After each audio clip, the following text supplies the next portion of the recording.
당신의 좌뇌를 잠시 꺼보겠습니다. 즉시 당신을 괴롭히던 감정이 사라집니다. 불안과 분노가 사라지고 죄책감과 수치심이 사라집니다. 마음이 잔잔하고 평온해집니다. 나와 세상의 경계가 희미해집니다. 참 평화롭고 행복합니다. 해탈의 경지에 오른 사람들, 명상이나 수련에 깊이 빠져있는 사람들의 뇌를 관찰하면 실제로 좌뇌가 거의 꺼져 있죠. 그런데 좌뇌가 영영 깨어나지 않는 게 그저 좋은 것일까요? 뇌과학자 질 볼트 테일러는 뇌졸중으로 좌뇌가 꺼지는 경험을 했습니다. 처음에는 과거의 상처들로 인해 아파하지 않아도 되어서 좋았습니다. 마음은 고요했고 세상과 하나가 되는 느낌을 받았습니다. 하지만 그와 함께 개별성을 잃었습니다. 세상과 내가 구분되지 않기에 나라는 자아를 잃어버렸습니다. 계획성을 잃었습니다. 더 이상 무언가를 시도하지 않게 되었습니다. 그저 세상이 흐르는 것을 지켜보았습니다. 침대에 누워서 눈만 뜨고 있을 뿐이었죠. 테일러는 말합니다. 밝음이나 즐거움을 인지하기 위해서는 어둠이나 슬픔을 알아야 한다. 진한 감정들이 없는 삶이란 살아가기에 밋밋한 것이다. 시간이 흐르면서 테일러의 좌뇌가 회복되었습니다. 자아라는 개별성이 회복되었고 의지와 욕심이 돌아왔습니다. 부정적인 감정도 같이 돌아왔지만 이제 테일러는 그 감정 회로를 의식할 수 있게 되었습니다. 딱 90초만 기다리면 그 감정은 흩어져 버렸고 우뇌에서 오는 잔잔함을 느낄 수 있게 되었죠. 이 경험을 테드에서 공유하고 책으로 내자 질 볼트 테일러는 순식간에 가장 주목받는 뇌과학자가 되었습니다. 테일러는 자신의 경험을 통해 우리 뇌를 네 부분으로 구분할 수 있고 그것이 저마다 하나의 캐릭터로 발현된다는 것을 깨달았습니다. 나라는 사람을 원하는 대로 이끌려면 이 네 가지 캐릭터를 이해할 필요가 있습니다. 지금 여러분을 차지하고 있는 건 어떤 캐릭터일까요? 나를 알고 싶을 때 뇌과학을 공부합니다를 통해 네 가지 캐릭터를 만나봅시다. 우리의 뇌는 좌뇌와 우뇌로 나눌 수 있고 다시 각각을 사고 부분과 감정 부분으로 나눌 수 있습니다. 다음 그림처럼요. 좌뇌와 우뇌는 뉴런의 정보 처리 방식이 다릅니다. 좌뇌는 선형적으로 작동합니다. 원인과 결과를 구분하고 현재의 경험을 과거와 비교합니다. 반면 우뇌는 지금 이 순간에 집중합니다. 이 순간, 이 세상이 나와 어떻게 연결되어 있는지를 느낍니다. 두 반구 때문에 우리는 이중성을 타고납니다. 우리가 양가 감정, 서로 반대되는 느낌을 느낄 수 있는 이유가 이런 해부학적인 구조에 있다고 더자는 말합니다. 좌뇌는 숙제를 해치우고 싶어 하는데 우뇌는 숙제는 내버려 두고 지금 밖에 나가서 놀고 싶어 하죠. 좌뇌부터 살펴보겠습니다. 좌뇌의 사고 부분, 생각을 담당하고 있는 부분을 캐릭터 1이라 해볼게요. 캐릭터 1은 내가 누구인지, 무엇을 좋아하는지 알려줍니다.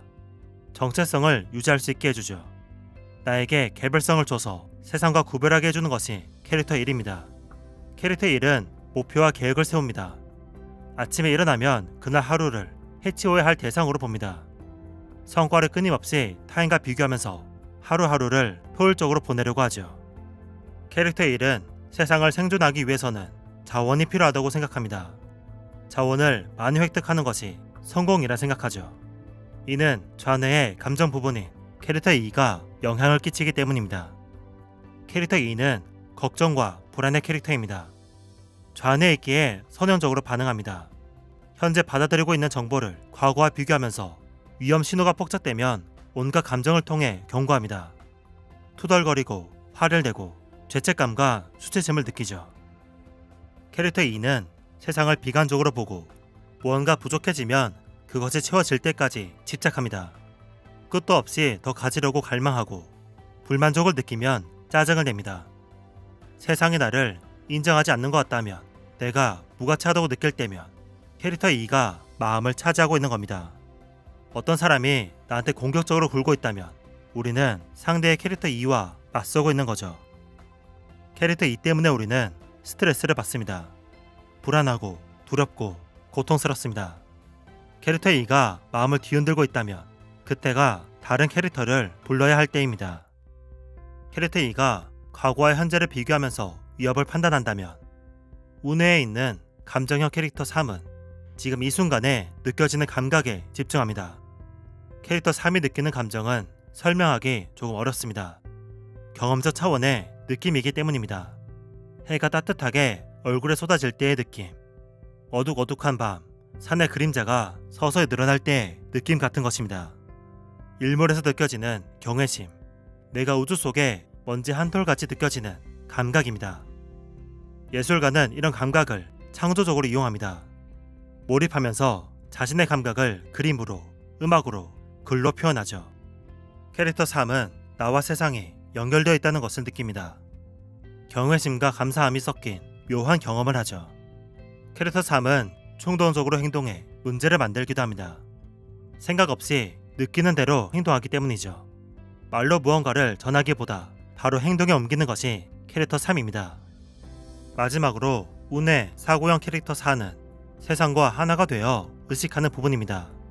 캐릭터 4로 존재할 때 우리는 우주만큼 거대한 존재, 우주의 흐름 속에 있는 존재가 됩니다. 영성적인 사람, 나라는 존재보다 더 큰 존재가 있음을 느끼는 분들은 캐릭터 4가 발현된 것입니다. 종교의 유무보다는 나라는 존재를 넘어 세상 전체와 연결되어 있다는 것을 느끼는가 아닌가가 중요합니다. 캐릭터 4가 되면 우리는 이 순간 그저 존재한다는 것에 기뻐합니다. 모든 생명에 경이로워하고 축복을 보냅니다. 결핍에 집착하는 좌뇌에게 캐릭터 4는 그저 존재하는 것만으로 가치 있는 것이라 말합니다. 저는 개인적으로 캐릭터 4를 이해하기 힘들었는데요. 저자는 캐릭터 4로 존재할 때의 경험을 아름답다고 표현합니다. 나라는 개별성이 사라지면서 깊은 평화와 사랑이 가득해지는 경험이라고 하죠. 여러분은 주로 어떤 캐릭터로 살아가나요? 인생을 살면서 여러분에게 깊은 영향을 끼친 사람은 주로 어떤 캐릭터였나요? 네 가지 캐릭터 모두 우리의 삶에 필요합니다. 캐릭터 1로 우리는 계획적으로 살 수 있고, 캐릭터 2가 있기에 우리는 위협으로부터 자신을 보호할 수 있습니다. 캐릭터 3이 있기에 지금 이 순간에 집중하면서 세상을 감각할 수 있고, 캐릭터 4가 있기에 감사함과 평온함을 느끼며 삶을 살아갈 수 있습니다. 지금까지 어떤 한 캐릭터가 주로 발현되었더라도 다른 캐릭터를 인식하고 불러낼 수 있습니다. 갑자기 너무 두려워지거나 위축이 될 때면 캐릭터 3, 4를 불러와 평온과 여유를 찾고, 너무 충동적이라면 캐릭터 1을 불러와 계획을 세우는 거죠. 네 가지 캐릭터 모두 내 안에 있고 언제든지 불러올 수 있다는 것을 아는 것만으로 큰 위안이 됩니다. 성공을 향해 달려가면서 한편으로는 내 감정을 잘 돌봐주고 현재 이 순간의 감각에 빠져보기도 하면서 세상과 연결되는 평온함도 가져가기를 바랍니다. 책그림이었습니다. 감사합니다.